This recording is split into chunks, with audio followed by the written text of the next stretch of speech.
Well, we finally come to the last session, I believe to be the most important session. Once again, I want to thank President Wu Shichun and his colleague, Dr. Hong Nong, for inviting me and entrusting me to host this session. This session is about China-U.S. trade relationship, which is so crucial and timely. As we know that yesterday, President Trump's office has issued a new statement that given China's response to President Trump's decision to impose 25% of tariff on 50 billion US dollar of equivalent of Chinese goods to America. His office has decided to be ready to impose such a sanction, but at a light level, 10%, for additional 200 billion US dollars. The sanction list has been almost ready. Chinese Commerce has immediately responded that we are ready to respond in kind, but not exactly the same level, but in a combination in terms of quantity and quality, because we may run out of all U.S. importation to China. In the U.S. Customs statistics, last year U.S. exported 130 billion US dollars. We don't import 200 billion US dollars or 250 billion US dollars. The White House has also threatened if China would think otherwise, the US would consider even one more additional 200 billion US dollars of Chinese export to the US to be levied heavy tax. If all 450 billion US dollars of equivalent of Chinese goods to be levied at a high level, that would touch upon almost 90% of all China's export, goods export last year to the US. The world would be quite different if this would be the reality. It could be President Trump's trademark style of maximum pressure with maximum reward. Oh, he really genuinely meant that he would do it. Given this new development, we have the finest assembly of 4 great panelists sitting here to tell us what their take will be. How this development has been made. Would China-U.S. would really enter an unavoidable trade war? Or there is still some room for the two countries to water down because the 50 billion US dollars sanction on China will be divided into 2 phases. Even for the first phase, it will be some 10 days later, not immediately. And for additional 16 billion US dollars of Chinese high-tech export to US, it will be a few weeks later. So the two countries still have room to talk on a crash basis. We have on our team Dr. Ted Moran. He has great experience in academic in the US government and has even served in the Huawei legal advisory group, right? Yes. So you really helped Huawei to advance to this North America. We would listen to your presentation. And Professor Xiong Lin, he has made 30 hours of 3-flight travel, landing in Washington, D.C. this morning at a small hour. So this is a very tough time for him because biologically this is his midnight. And Mr. Gupta, another ICAS, in-house research fellow to present to us your finding. And the last and the most important for the day, for our annual conference is Dr. Yu Fei, but in Western way we call her Fei Yu, but actually Dr. Yu. She is China's great representative in the community. Initially studied in China with China's academic training, come to the West to be further trained, and work for ADB for many years, and rise to be ADB's Deputy Director of North America's department. She truly has transcended herself to be international, no longer Chinese, but more than Chinese, global citizen. So we have global representative, and we have American expert who used to advise Huawei, and we have Chinese professor, and we have ICAS in-house fellow. Each of you may have between 10 to 15 minutes. And I want to retain enough time for our discussion. Thank you very much. So Dr. Morin, you have the floor first. Let's see.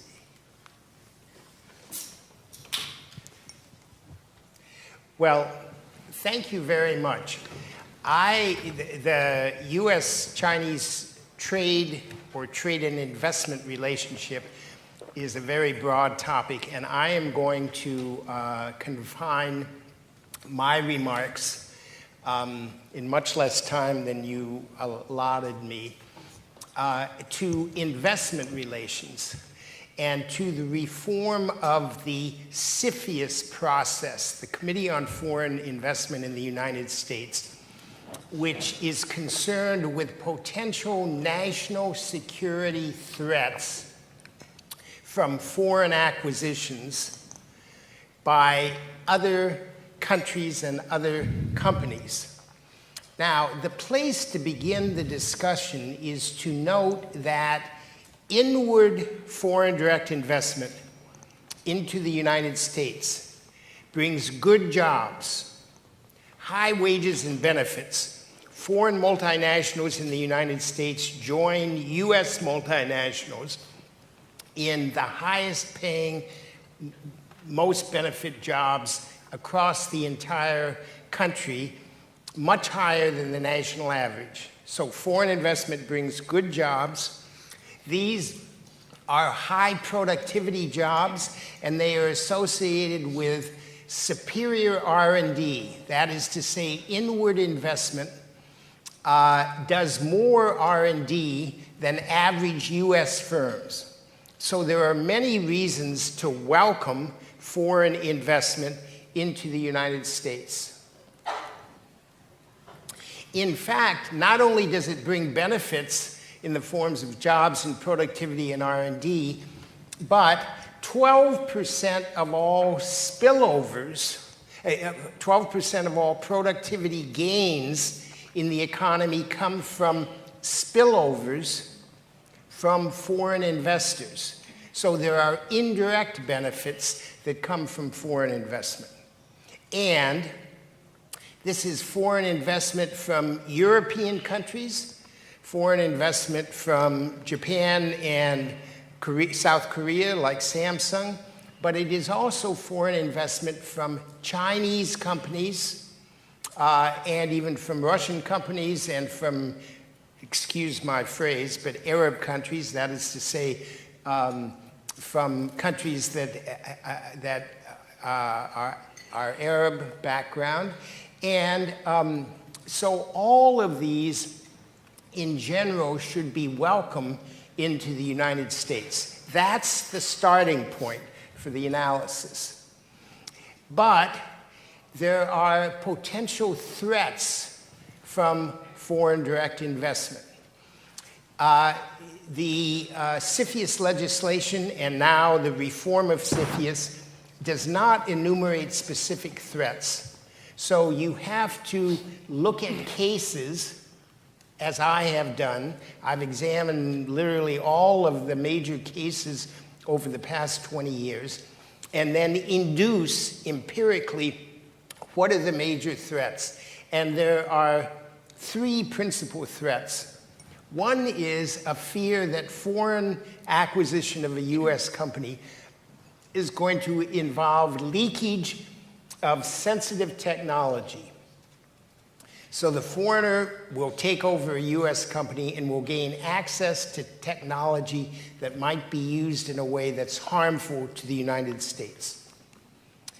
The second threat that CFIUS has been concerned with is manipulation of inputs, so that there may be crucial inputs from the American company that is then taken over by the foreign company, and these could be delayed, they could be denied, conditions could be placed upon them.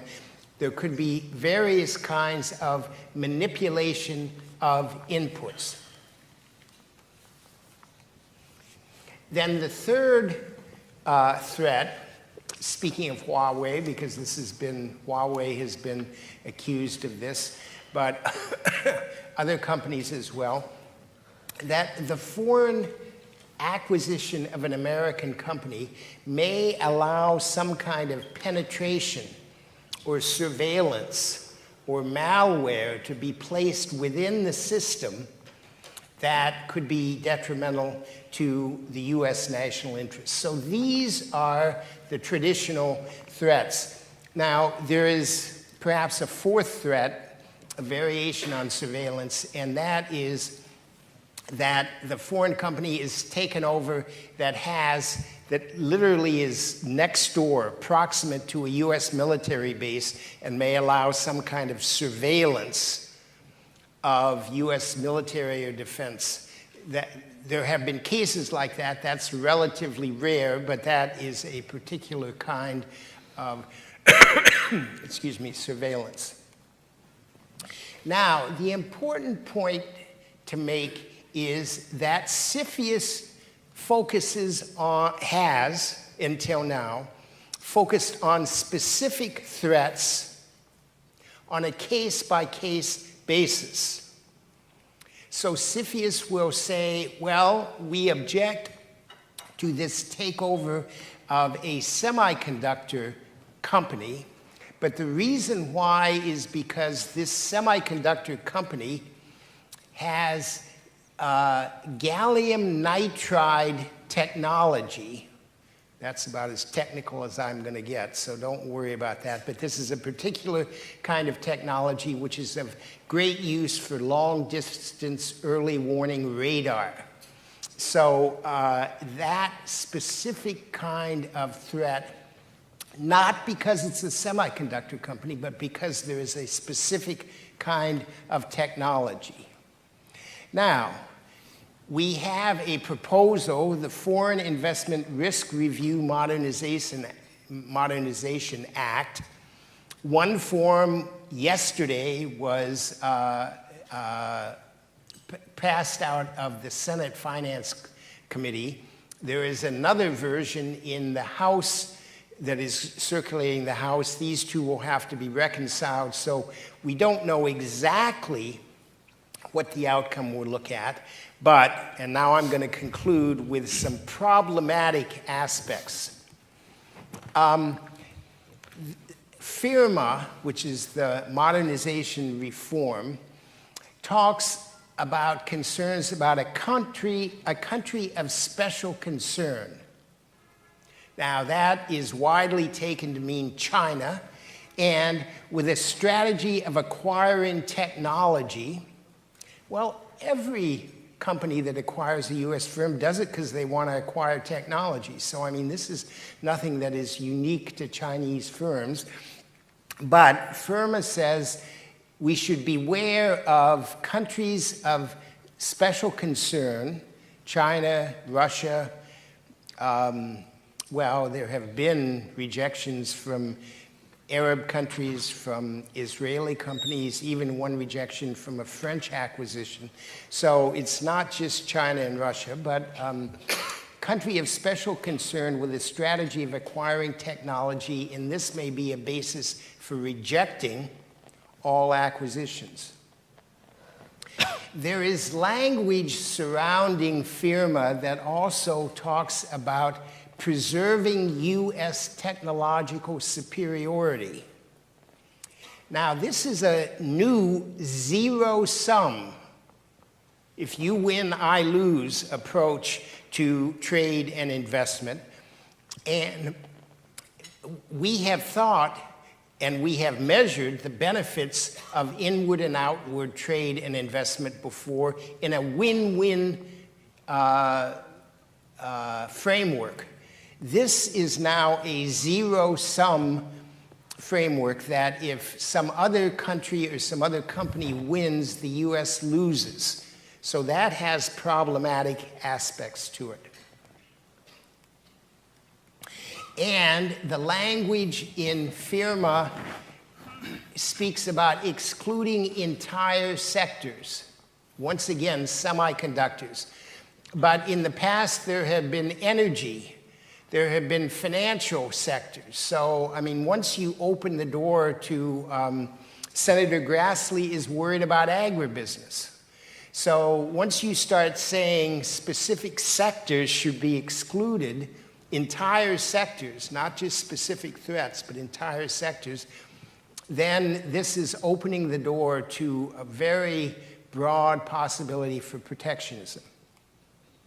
And this is taking the United States in the direction of industrial policy. Why? Because if you say some sectors are special, well, every sector can't be special, so then you have to say some sectors aren't special, and then you start picking winners and losers, and which sectors have to be propped up and protected, and which sectors can be open to competition, and this gets us in a very problematic condition for U.S. foreign policy. So, my conclusion is we don't know exactly how FIRMA is going to turn out, but there are, I've used the word problematic about 3 or 4 times. There are worrisome, there are potentially harmful aspects of this new approach to CFIUS that I think we should all be concerned about. Thank you. Thank you very much. Apparently, the U.S. is strengthening its legal system to restrict the country which may have some interest in accessing U.S. technology. Personally, I think better to increase the creativity, ability to innovate. Country would compete with such kind of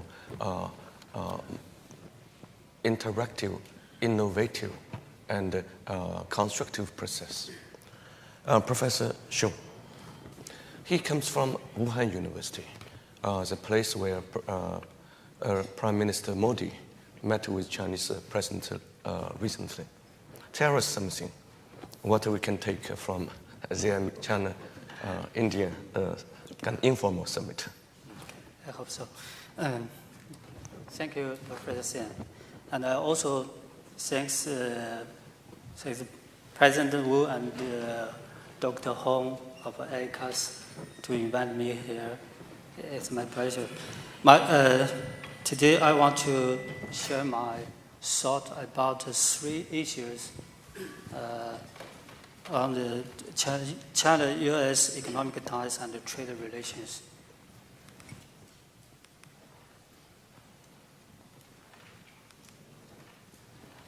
The first issue is how big is the trade deficit between the United States and China. According to the United States statistics, in 2017, the trade deficit between the U.S. and China was $375.2 billion. However, according to the data of China customer, the U.S. trade deficit with China was only $275.8 billion at that time. In reality, these two figures do not include service trade, which is anticipated to alter that trade deficit value after taking into consideration. In fact, the U.S. trade surplus in services with China in 2017 amounted to 54.1 billion. So the trade deficit between China and the United States will drop sharply to only 321.1 billion on the U.S. statistic, or 221.7 billion on the China customer data after considering trade in services. Under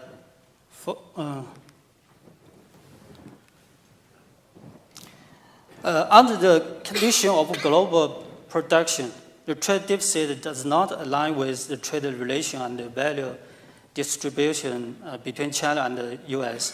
It's based on the trade value-added method proposed by OECD and the WTO, through which we can truly show the real trade relations and the profitability of the two countries in the value chain. So as shown in this table 1, the average domestic value-added ratio of Chinese manufacturing exports to U.S. is 80%. So this means that the U.S. trade deficit with China, calculated by value-added, is only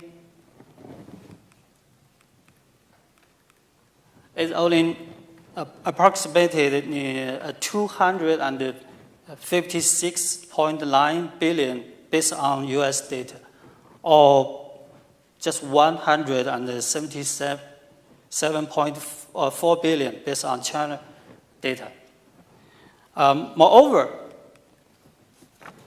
the share of the China's exports to the United States originating from foreign invested in enterprises, FIE, is significantly large at 60%. So in other words, the real trade deficit of the United States with China caused by Chinese enterprises is only 102.8 billion based on U.S. data, or just 71 billion dollars based on China data, which is a very small part of the U.S. GDP in 2017, just 0.53% or 0.37% respectively. It's a very small part. It's necessary to note that although trade policies can affect trade flows in the short term, the long-term trade deficit is fundamentally determined by some basic factors, including balance between saving and investment, international industry specialization, and the international dominant roles of the dollar. So without changing fundamental determinants, the U.S. cannot reduce or decrease the aggregate trade deficit only by reducing bilateral trade deficit between China and the U.S. So the second issues I want to share is about what's the impact of the U.S.-China trade on the two countries. The trade deficit does not tell the whole story of the U.S.-China trade relation. Both China and the U.S. benefit from bilateral trade and economic cooperation. Over the past 10 years, the average growth rate of the U.S. exports to China was nearly 4 times the growth rate of the U.S. exports to the rest of the world, and twice the growth rate of the China's exports to the U.S. So China has maintained a trade surplus in goods, but the U.S. has maintained long-term surplus in service trade. According to the U.S.-China Business Council, China is the third largest market for U.S. goods and service exports. In 2017, China was the top goods export market for 5 states, and among the top 5 markets for 46 states of the U.S. According to the Oxford Economics calculation, the U.S.-China trade relations actually support roughly 2.6 million jobs in the U.S. Across a range of industries, including jobs which Chinese companies have created in America. And the Chinese manufacturing also lowered the price by 1 to 1.5% in the U.S. for consumer goods. So therefore, trade with China saves the typical U.S. household up to $850 in 2050. On the other hand, the U.S. has already become China's largest export market and a key overseas market for many Chinese products. China-U.S. economic and trade cooperation has promoted the economic transformation, structure optimization, and technological progress in China. It has helped China become an important link in the global production chain and the value chain. So according to the statistics of China Ministry of Commerce, 19,000 U.S.-funded enterprises created a total of 2.2 million jobs in China by end of the 2015. Imports from the U.S. have enriched the Chinese market and the choice of the consumer and have improved the living standards of Chinese residents overall. That's why China is incentivized to import more agricultural products and energy from the United States. So along the surplus, also within the global value chain, although the surplus is in China, but the benefits are shared by both sides, and the win-win result is mutually beneficial as a whole.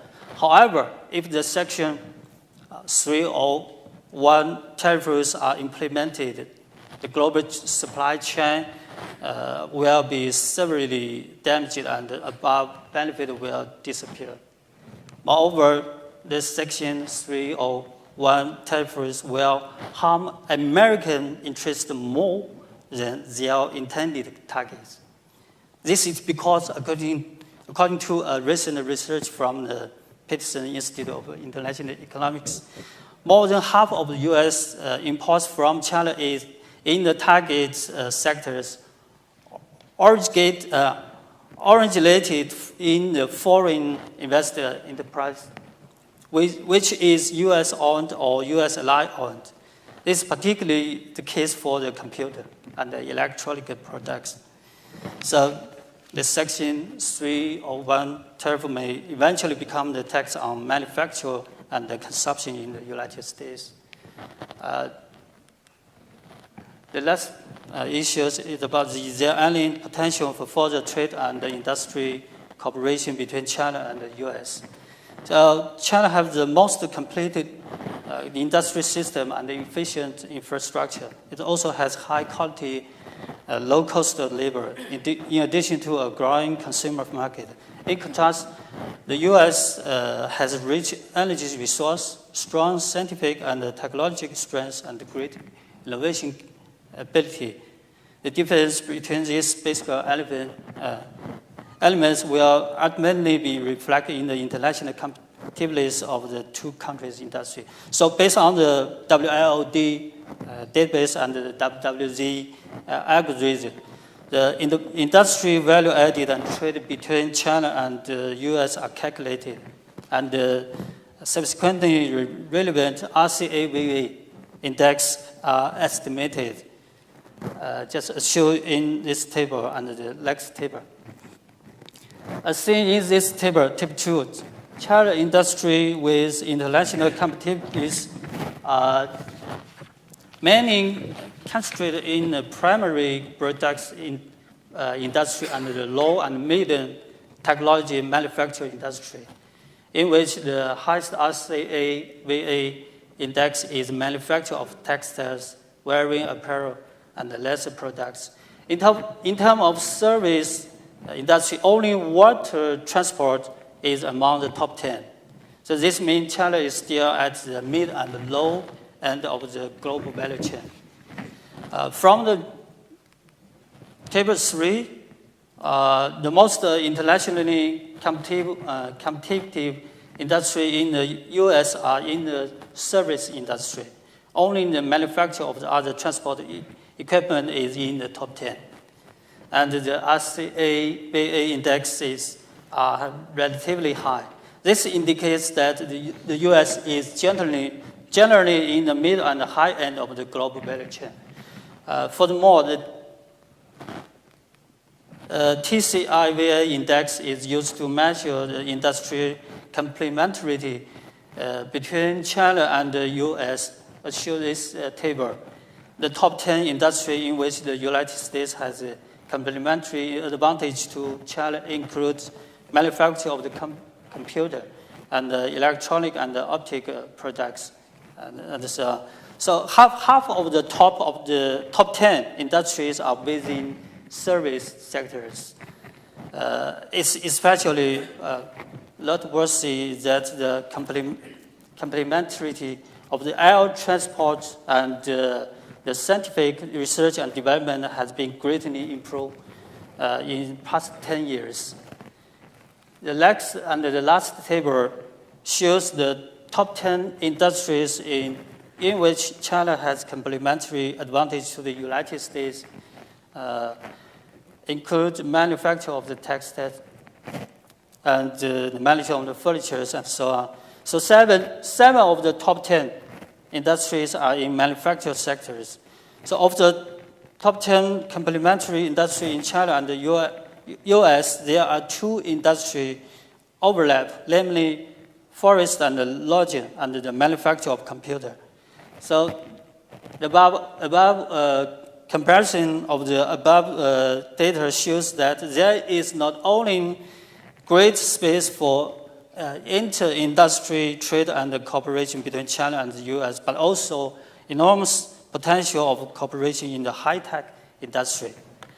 It also indicates that the Made in China 2025 is not a reflection of the current strength of China's manufacturing. It's just a vision for next 10 to 30 years, like the advanced manufacturing partnership in the United States. Its implementation also leads and welcomes open market mechanism and close international cooperation. So I finish it. Okay. This is the most comprehensive China-U.S. trade story I have ever heard. I only hope the data you used is right, the methodology you used is right. Then we would have a very good base to talk to our American interlocutor. Our next speaker is Mr. Gupta.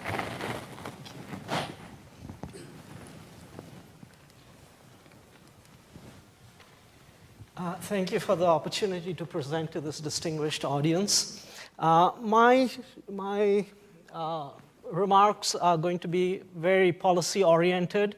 It's related to the recent Section 301 action, which the U.S. has initiated and now is taking measures against China related to trade and China's trade and investment practices. We've heard some very, very strong words, strong statements come out from the U.S. end in this regard. The essential grievance of the U.S. being that China tilts the playing field and comes to the U.S. and acquires technology acquires technology which it then kind of hopes to take back to China and then use it internally to grow its technological model. Or alternatively, when U.S. firms want to go to China, the Chinese kind of shake them down for their intellectual property and they're forced to transfer this to their Chinese partners. So my presentation is essentially going to talk about this essential grievance and basically how valid is this grievance, which aspects are valid, and just try to dwell into that. As we know, just last Friday, the Trump administration went ahead and imposed $50 billion, $35 billion of tariffs on Chinese exports. Just yesterday, Mr. Trump talked of taking it up to $200 billion. Now, the important point that I want to get at out here, what I have on the screen is just some recent developments in this regard. Going forward on June 30th, we're going to have a list of investment restriction measures which are going to be put out. On June 16th, on June 14th, as I said, Trump imposed 25% duties. On May 29th, Mr. Trump just turned around, made a 180-degree turn and said, I'm going to go ahead with duties, even though 8 days previous to that, or 9 days previous to that, the Chinese and the Americans had a very good discussion. I mean, they really hashed it out and came to a consensus on how they were going to tackle these issues. All that seemingly was torn up, or we will see if that is seemingly really torn up or not. And of course, this all stems from the Section 301 investigation, the report was presented on May 22nd, and the follow-on measures have been put in place. Now I say, I have it in red out there, is this a real or a fake threat from Trump? Now, everybody would say that this is a real threat and it is being taken as such by the markets. But I would just throw in a few qualifiers out here to just think again to see that maybe it might not be that the imposition of tariffs on July 6th might, it's not certainty that it will come into effect on that day. Let me explain why. June 20th, as I said, Steve Mnuchin and Liu He had a very good joint consensus agreement on how they're going to proceed with regard to China's enhanced market access for U.S. products in China, as well as China's restructuring and liberalization of its foreign investment regime. Now, there were no negative developments in the next couple of days, yet suddenly on May 29th, we hear that, you know what, we are going to impose tariffs, which we will announce on June 14th.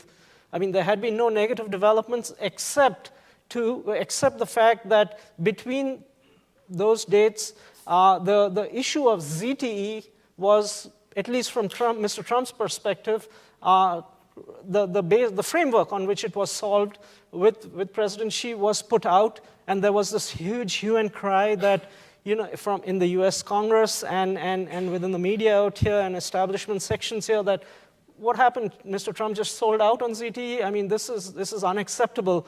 And I think Mr. Trump himself felt that, I've talked so harsh on China, I've talked so strong on China, and all of a sudden, I can't just be folding that easily on China.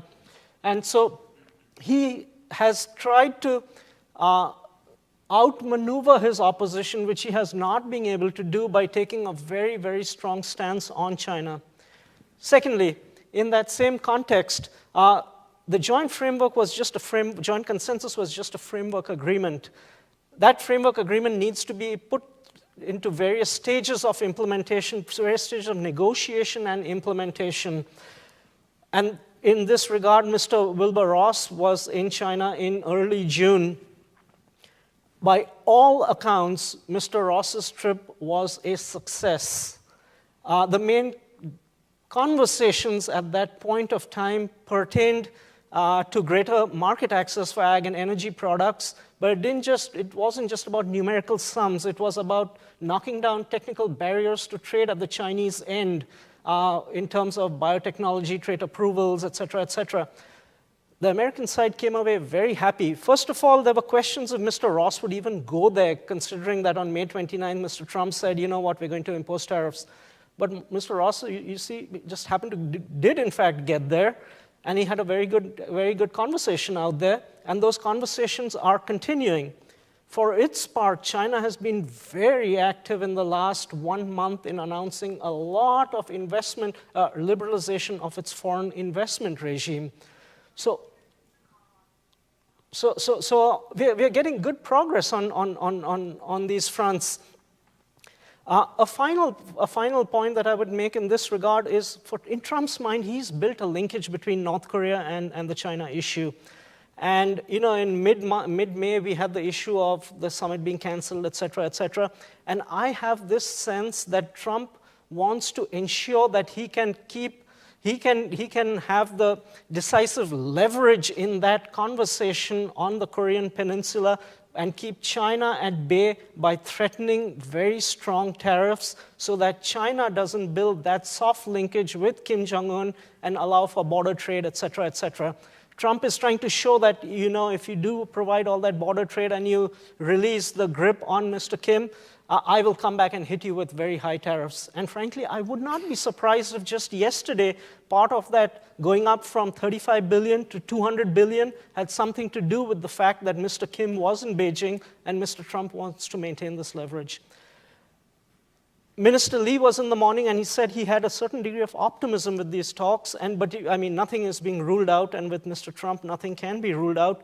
But I would say don't take it as a given that when July 6th comes around, that these tariffs will be imposed. China has given a lot already, which will help Mr. Trump in his midterm with his base and is giving more also, while Mr. Trump is in very difficult negotiations with many of his Western partners where there's not that much to gain and there's not that much to get from them. So let's keep that open, but let's not take it as a given that the tariffs will come into effect. Just a few quick words. Just going back, there have been harsh words against China. We've seen this in the national security strategy, China cheating and economic aggression, national defense strategy, predatory economics, in its USTR's compliance report, that US erred in supporting China's entry, et cetera, et cetera. So strong words happening out here. But let me just broaden the picture out a little bit out here. Why have we gotten to this stage? Why have things really deteriorated?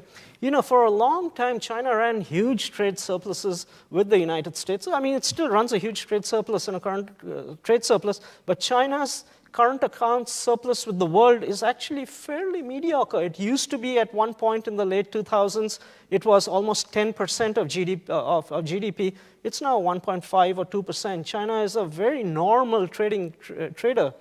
So, we had a great focus in that area, but that focus area has kind of shifted. Of course, for Mr. Trump, any deficit is America losing and that other country winning, so he has a particular fixation.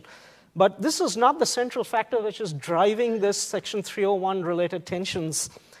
We've also had the issue with regard to China's currency, which for much of the late 2000s was deemed to be undervalued and provided a competitive boost to Chinese exports. But the latest currency report which the Treasury Department put out was China's currency is roughly, maybe slightly undervalued, but it's roughly in balance. So that's also not an issue anymore, and we've made steps out here. But since about early 2010s onwards, China has become has gone out. There's been this huge capital export from China. It's become a big overseas investor. It's become a big acquirer. And not just a big acquirer, the nature of its acquisitions have shifted from greenfield investment in plant, in brick and mortar stuff where you grow from the bottom up, to a lot of it in developed countries being mergers and acquisitions of technologies. And this is creating fears that these technologies, rather than China creating and innovating them, are just being acquired, sourced from here, taken back, and then fitted into that industrial model on the basis of which China is growing and rising up the value chain. Basically, rising up the ladders of the value chain with an artificial boost. And this is what has caused great anxiety. This is nothing new also, which I would say is just China-specific. Going back to the Bretton Woods days when the fixed exchange rates, because of the fixed exchange rates, the US dollar was overvalued and it was making huge purchase acquisitions in Europe, and the Europeans were very upset about this. And then, of course, we have Japan in the 1980s, and Mr. Trump and Mr. Lighthizer had a very, very poor impression of what was happening at that. We were very angry with that. And so we come to, as I say, the essence of the grievance, that the Chinese government unfairly facilitates systematic investment in and acquisition of US companies and assets by Chinese companies to obtain cutting-edge technology. And China uses its foreign investment restrictions, especially like its joint venture restrictions and administrative licensing procedures, to force tech transfers, including on non-market terms. I'll just break that down a little later. We've got some of the advanced, I can skip this slide. It's just about which are the advanced sectors: information technology, robotics, advanced automated machine tools, new materials, new energy vehicles, et cetera, et cetera. And China has had its industrial plans going back to 2005 in this regard. But let me make one very clear point out here before we get to the issue of what the Chinese practices which perhaps need to change. And that is this: that in terms of China, in international legal commitments, China is in violation of nothing. I have a little asterisk out there because there is a little area of TRIPS law, trade-related intellectual property rights, where China might be in violation of some of its national treatment commitments, especially with regard to these investments, that China might be demanding that once a joint venture has ended, that the intellectual property on the joint venture reside with the Chinese firm, and the US says that's not okay, and that's not how it treats its domestic investors. That's a national treatment violation. Another one is China maybe in its patent laws has obligations for the foreign company to bear the risk of indemnity if the technology transferred is shoddy or stuff like that. And that is not something that China demands of its own companies in the same similar circumstance. So a national treatment violation in that regard. But these are second-order violations. These are not fundamental violations. And let me come to this slide, which will explain some of that. Now, China's accession protocol to the WTO is very clear. China shall ensure that any means of approval for investment is not conditioned on the transfer of technology and on the transfer of technology. This is part of its trade-related investment measures agreement. At the WTO, the United States, on March 23rd, did not bring a case against China on this point because the US, including in its Section 301 report, says that there is no legal violation. There is an issue with regard to China de facto, not de jure, forcing technology transfers. But de jure, the US does not have a case, and it admits to that very clearly. So China is not in violation of its international rights. Now, the Section 301 law also, the standard in the Section 301 law for an unreasonable practice is one which can simply be one, well, not necessarily in violation of the international legal rights of the US, is otherwise unfair and inequitable. So you don't need to be breaking international law, but yet the Section 301 can find that your practices are unreasonable and they burden US commerce, and on that basis is the basis on which the US can then take measures, which Mr. Trump is taking. The final point, I won't dwell on this, and it's a fairly simple point. I mean, if Mr. Trump goes ahead with this tariffs, there's no question about it. I mean, if this this will be litigated at the WTO if there's sufficient appellate body membership out there. And this is plainly an MFN, most favored nation treatment failing, as well as a failing of US exceeding its notified tariff bindings, which is, I mean, it would be basically, these would be basically illegal actions. But anyway, let's drop that point. Let's move on from there and just talk very, very quickly, then I know I'm running out of time. What are China's practices which are questionable? They may be legal, but are they legitimate? Now, this is what what the main essential US grievance is with regard to China. First of all, in many of these advanced manufacturing sectors, high-tech sectors, the high tariffs. So the US has difficulty exporting a technology-enabled product from the US into the Chinese market. But in many of these sectors, then, the US investors, it's fine for him to go and set up shop in China, but he or she must do it in the form of a joint venture with a local Chinese partner, which does not exceed 50%. Now, what is happening, in fact, is that that joint venture partner is the point who will bring in the approvals from the Chinese government. So you're sharing blueprints with the joint venture partner, including your technology, your basic IPR, and this is then moving out into the system and not being protected, and might not necessarily be protected. And this has been a fundamental grievance of the US side. Another grievance is that, as a general rule, it's expected if you liberalize, you will continue on a liberalizing track. And what has been seen in some of these advanced manufacturing sectors is that China has initially maybe a slightly liberal regime where demands technology transfer. Once that technology transfer comes in-house, then the regime actually doesn't get liberalized further, it actually gets tightened further so as to create a domestic national competitor who then can then have scale domestically and then can then compete. And finally, in terms of the going out strategy, a lot of this funding perhaps is by state-linked or state-backed funds. Now, they are actually paying top dollar for US technology in the US market. They're paying above top dollar because they want to acquire this technology. But the US grievance is that this is not technology which is, these purchases are not being made on market terms. It's not being financed on market terms.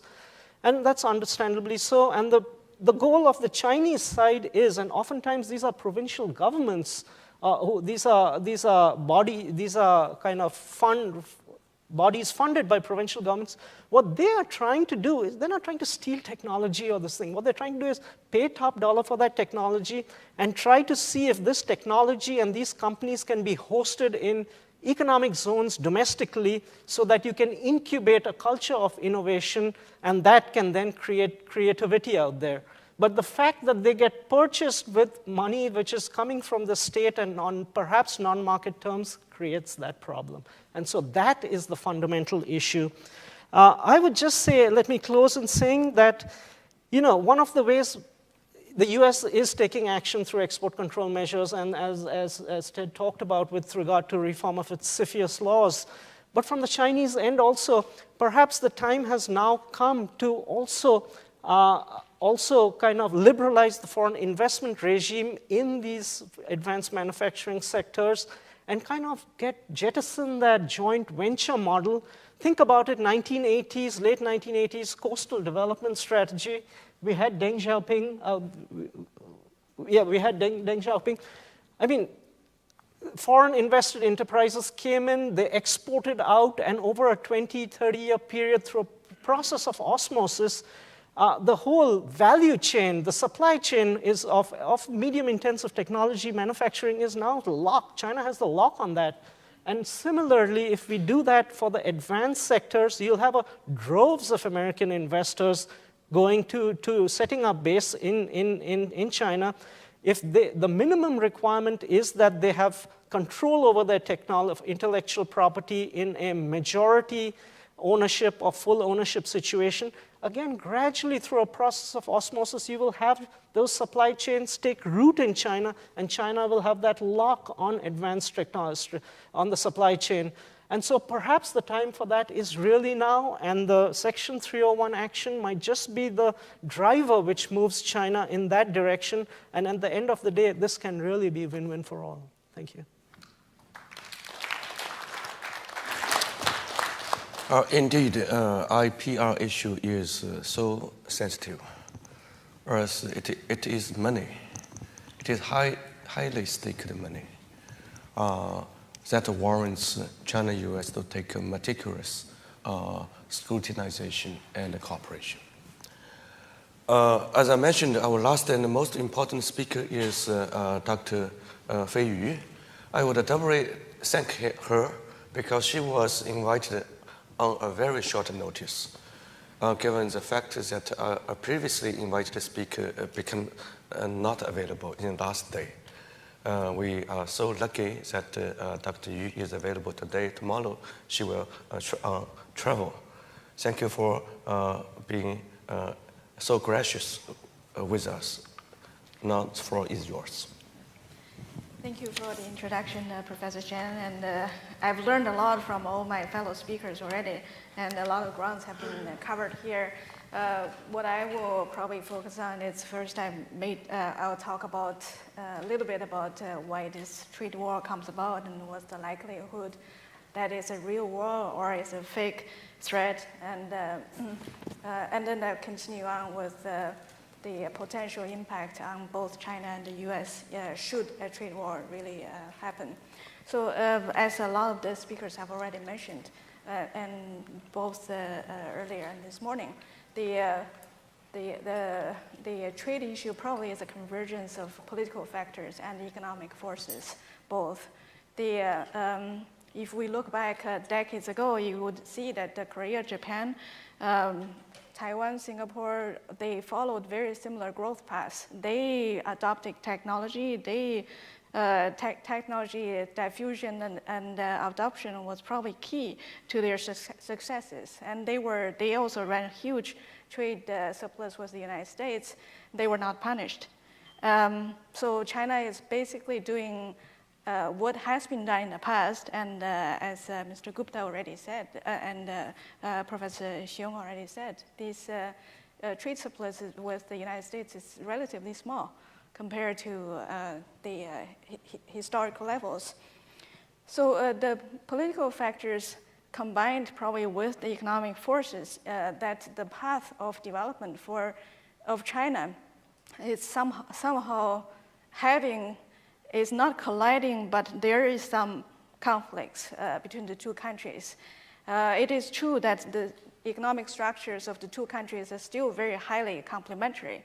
If China is in the high-tech space at all, they are operating at the very low end of the value chain, especially for something like semiconductors. That's why they had such difficulty getting this ban lifted for ZTZ. So the collusion course, it's more on China's strategy. China has a national strategy to upgrade its industries, and which is driven by demographic and other causes. So China's low cost and low tech industry, the comparative advantage in these industries is being gradually eroded by all these other countries in Southeast Asia, Vietnam, Laos, or Cambodia. These are all potentials, and Vietnam especially is really a ready supplier should there be issues with the auto supply chain that China plays a very big role in. So because this is kind of China's national strategy, it's very hard for China to change it. China is following this industrial policy and has been very successful. If you look at China's industrial structure, it has really successfully upgraded. Although China may still be in the medium technology zone rather than in the real high-tech zone, causing real threat to the United States. So all these factors culminated probably to cause this crisis that we're seeing today. I was preparing my remarks yesterday. I think most people until yesterday probably believe that the trade war will not happen.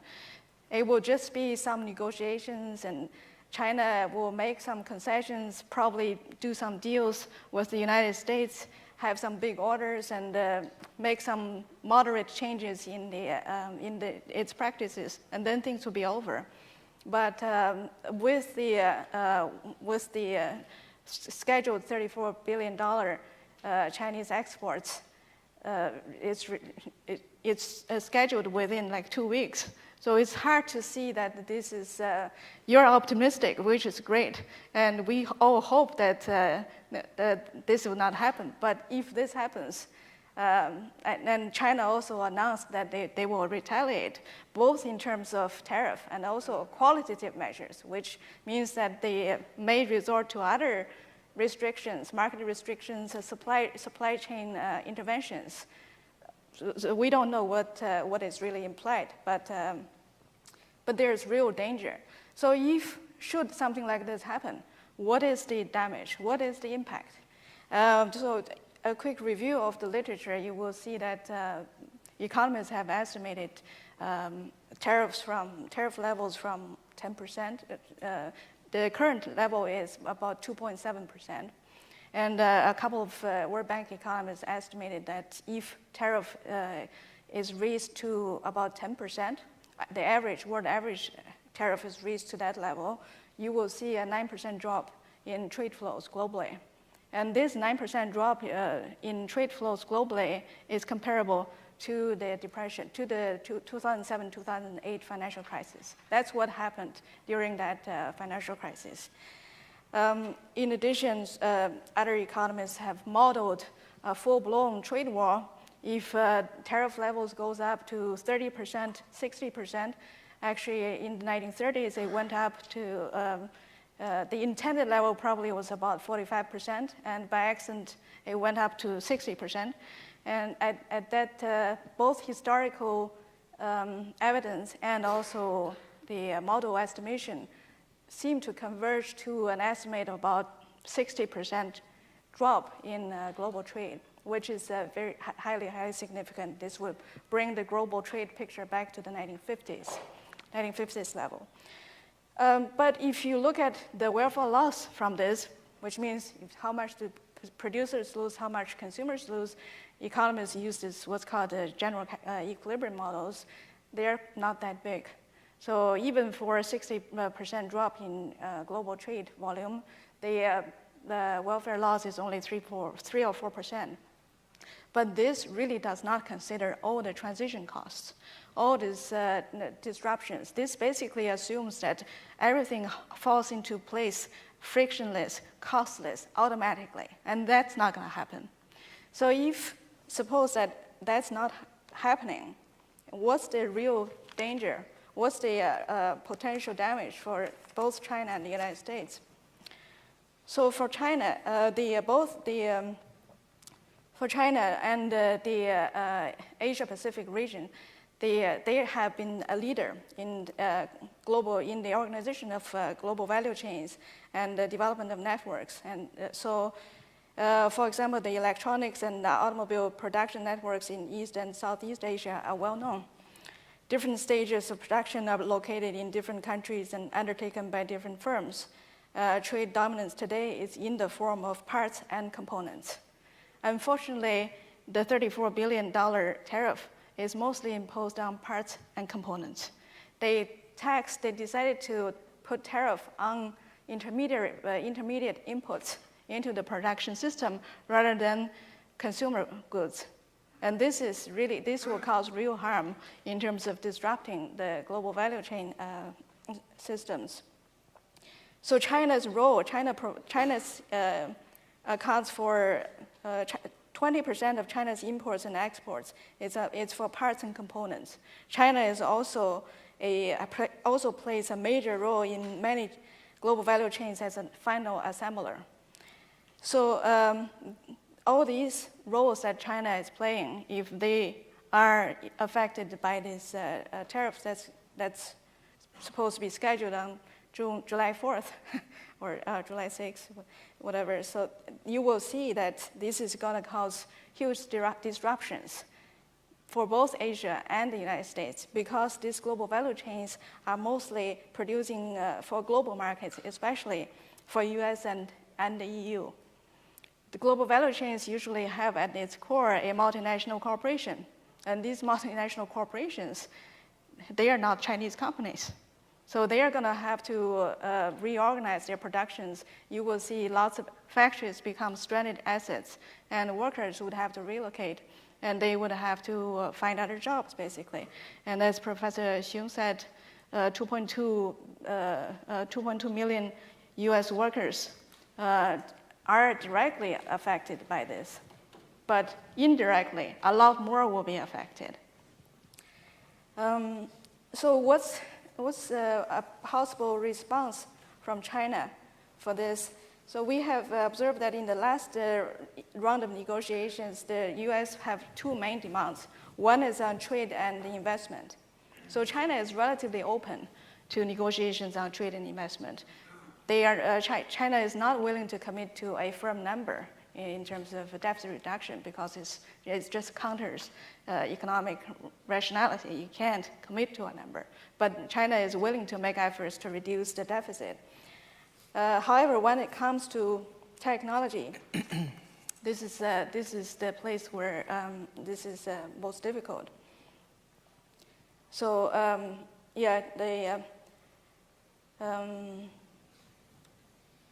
if these negotiations, I hope you're right that they really had a really good discussion and they really come around and be able to really work together.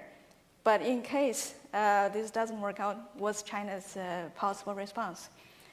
So one thing that that could soften the blow is that Asia's economic integration has been deepening in the past few decades, actually. So with increasing trade within the region during the past 2 decades, nearly 60% of trade in Asia and half of the FDI are from within the region.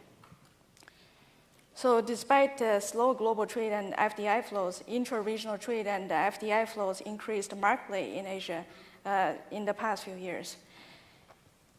So with the continued deepening of Asia economic integration, this may help China to soften the blow and may buy them some time.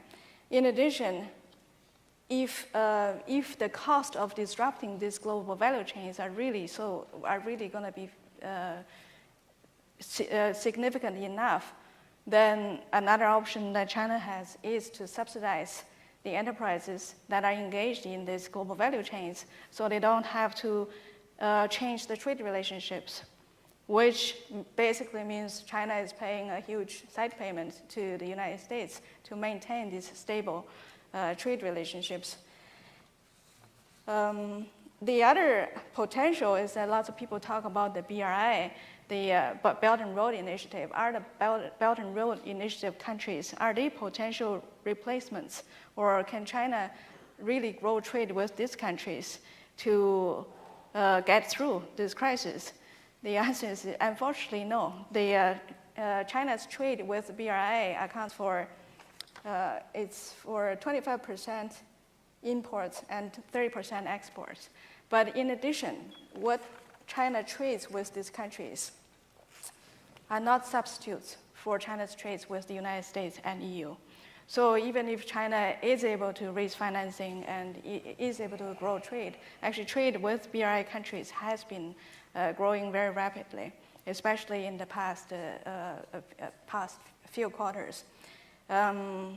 ASEAN, Middle East, South Asia, and Russia, these are the main trading partners within the BRI. However, these are not replacements for trade with the United States.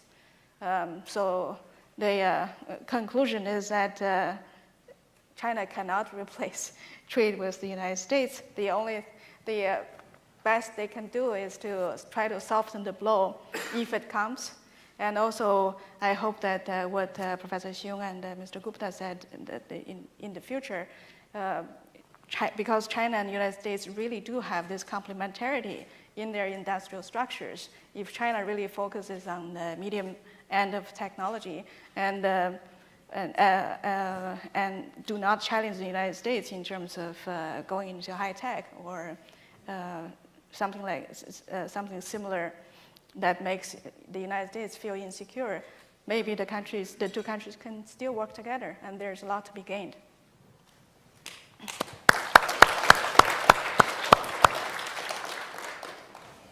For the sake of time, we thank all of the panelists, and we will open the Q&A immediately. But I don't expect we would have much time to do this. Please identify yourself first. Jiang Mengjie with Caixin Media. I have 2 questions. So the first one is, I want to know, on the one hand, Trump administration expressed the willingness to negotiate, but on the other hand, it also keeps imposing more tariffs. So I want to know, what do you think of the strategies used by Trump administration so far? And second, even if we have a fake trade war, have we reached the peak now? So do you think is it possible for either side to break the ice? If so, how? Thank you. You're welcome. answer. Let me answer that question, but drawing on the presentations. Who is doing the high-tech exports from China? American companies, European companies, Japanese and Korean companies. I mean, we know Huawei, there are some Chinese companies, but these are foreign companies. What is the value added in China? Well, we know the example of the iPhone, just $4, $5, $6. But if you look at medical products, if you look at manufacturing products in general, pretty low value added. Where do the inputs come from? They come from Europe, North America, and Japan, and South Korea. So tariffs. This is a 1950s solution where you thought you could impose a tariff and then you could bring production back. This is going to, as you say, going to interrupt supply chains that can't be moved around. You talked about friction. I mean, a lot is just going to be frozen. So that I think this has the potential for huge disruption. No wonder some of the models that you talk about very big reactions. So I think tariffs, completely inappropriate. It's like something drawn out of 1955. Mr. Gupta? Just let me touch upon the politics of the issue. I think the tariff, for Mr. Trump, both of them are directly interrelated. The tariff threat keeps, in his view, China on its toes to deliver more on both market access with regard to ag and energy products, as well as, and that, as I said, that conversation has been going very well. The other half of the conversation is with regard to China's reform of its joint venture laws, joint venture model, and its investment liberalization. Now, there's been a lot of silence as such as to exactly what the US and the Chinese have been discussing out here. But there's nothing to suspect that things are going, that discussion is going poorly, though on that front, most of the initiatives will have to be made autonomously by each country. US will punish by raising export controls, and it's CFIUS, China will liberalize on its own. That's not something that they have to sit together to do, but they have to do individually. Finally, on the question of tipping point, I would say we've not reached tipping point. Tipping point will come on July 6th. Now, the way the Section 301 law is written is that once that the tariffs are to be imposed, and once the determination is made, tariffs have to be imposed within 30 days. So actually, the tariffs are being imposed at the back end of the 30 days from July 4th onward, from June 14th onwards. July 6th is at the back of that period. And these tariffs can be any time in this next 3 weeks or thereafter, can be suspended for up to 180 days also. So we can have a suspension of these tariffs on July 5th, or we can have a suspension for just on a monthly basis, et cetera, while those negotiations are ongoing. So as I see it, these tariffs are explicitly driven to draw that reform and those changes that the Americans are looking for, and this is a one-time opportunity to do so. But if they do come into effect, the tariffs, they will immediately be retaliated against, and there will be a case at the WTO, no question about that. Any other comments?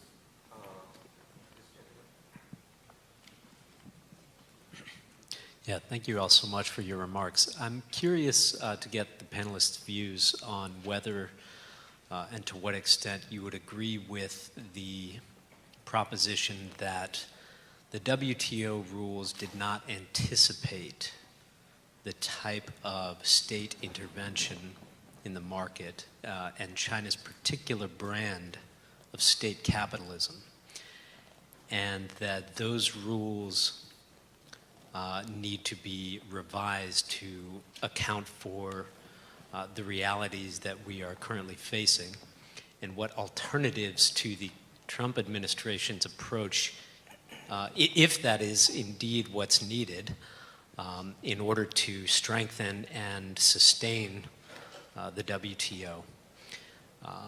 What alternatives to the Trump administration's current approach would be more effective and more constructive? Thanks. I'll go, but let somebody else have it. Well, I think I'll just maybe each of the panelists would say a few words about this, and that would conclude our. I'll just say one thing very brief. WTO may be a fragile, maybe in a fragile state in itself, because the political pressure between U.S. and China. If U.S. and China are on the opposite sides of this case, the U.S. Any kind of ruling on the part of the WTO is gonna carry risks for WTO itself. What I'd say in that regard is WTO does deal with state-linked corporations and these practices. As I talked about the trade-related investment measures agreement, they are not as strong and as could be, and there is scope to improve them. That happened in TPP, and actually the EU, Japan, and the US under this administration actually have already started discussions within the OECD on how to have these particular rules in that regard. But the point also that needs to be dwelt on is that the players who are in the joint ventures, yes, some of the joint venture players are state-owned enterprises, but there are private players in China who benefit from that joint venture model. And there are going to be many more private players in China who will be ascending that technology ladder. So it's not just state enterprises who have become this dynamic player in the high technology space. There may be dynamic players in acquisitions in the US market, but in the domestic market, it is private players who are running it. And frankly, as I said, if the joint venture requirements are moved aside, they can cooperate with foreign companies who invest in China, and through a process of osmosis, that whole spillovers, technology spillovers, will happen among Chinese private companies. So I think there's a little bit of, it's made up a little too much that, it is state capitalism which is causing this. State capitalism, or at least the regulatory aspects, is causing elements of this, but it's not that the state-owned enterprises are these dynamic players muscling their way into the high technology space and becoming these great competitors. It is primarily Chinese private players who are in that space and are improving, going up the ladder. Well, I think the trade imbalance has lots of reasons. Professor Xiong has given his most optimistic calculus that with the service trade added, with the value added deducted, the China-U.S. trade imbalance is about $100 billion. This is still remarkable.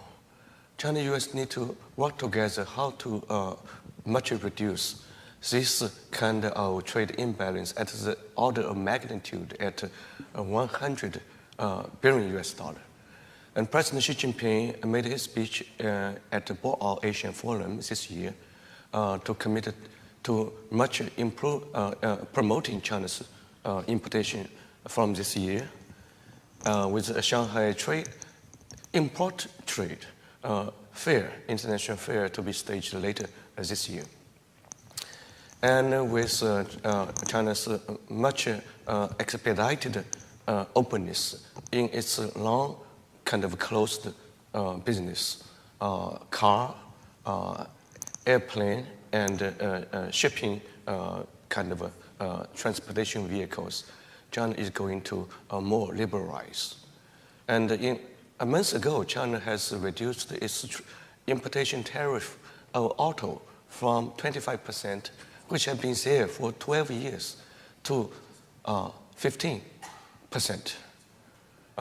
White House said, look, that's good, probably due to our project. China said, nothing to do with you. We made this decision in March. Whichever, the outcome is good. Xi Jinping has committed to rebuilding, reorganizing our State Bureau of IPR. All these are good news. Just like U.S.-North Korean relationship, to improve relationship and trust takes time, probably 2 or 3 years. Washington is prepared to committing to spending 2 or 3 years. To make China more liberal in its domestic industry, Dr. Yu has mentioned, it's almost impossible to change China's industrial policy. But I think everything may be possible. If China is more inclined to give less support to this SOE while encouraging more private business to compete domestically, China may be more competitive in an internationally recognized fair way, which would make the U.S. more ready to accept China's acceptance. Anyway, it takes time, and U.S. need to be a little more patient by giving China 2 or 3 years. China need to be a little more hastened to make a reform, probably to be stricken in 1 or 2 years. And the two countries cannot afford a trade war. That would disrupt the entire world trade and economic kind of chessboard. I hope the two presidents would make a wise decision to tell us they are able to lead the two countries and to tell the world the future of the world economy and trade will be as bright and even bright as it is today. I would end my chairship by calling a adjourning of this session and defer my leadership to Dr. Hong Long. Thank you very much, Professor Shen, for moderating this very excellent panel. Please remain seated. I don't want to be left alone on this podium. So ladies and gentlemen, I really appreciate you being with us today. I don't intend to summarize, so you're going to see our executive summary in our website in a couple of days. And Tom tells me I should let you go, so I will be brief. So it's our great honor and privilege to have so many distinguished panelists joining us today and addressing very compelling issues on U.S.-China's relations. I learned a lot, and I really appreciate and value the very insightful and frank, candid, and discussion on a lot of issues. So there are many takeaways that I can address, but I would like to be only focused on one thing, which I will quote from Mr. Li Kexing in his remark this morning. He mentioned that we need to be more patient and be more optimistic. That's the most important takeaway that I want to adjust from these issues. So I would like to thank all our panelists for being with us today. And I would also like to thank the co-organizers and their leaderships, and Dr. Wu Shichuan and Professor Gordon Holden and Professor Maya Norcross. And I also need to thank my staff and ICAS and Sarab and Will for helping a lot on this, putting this together. And I would also like to thank the students who volunteer to help up this conference. They represent the younger generation of scholars or future practitioners, security practitioners who are going to follow very closely on U.S.-China relations.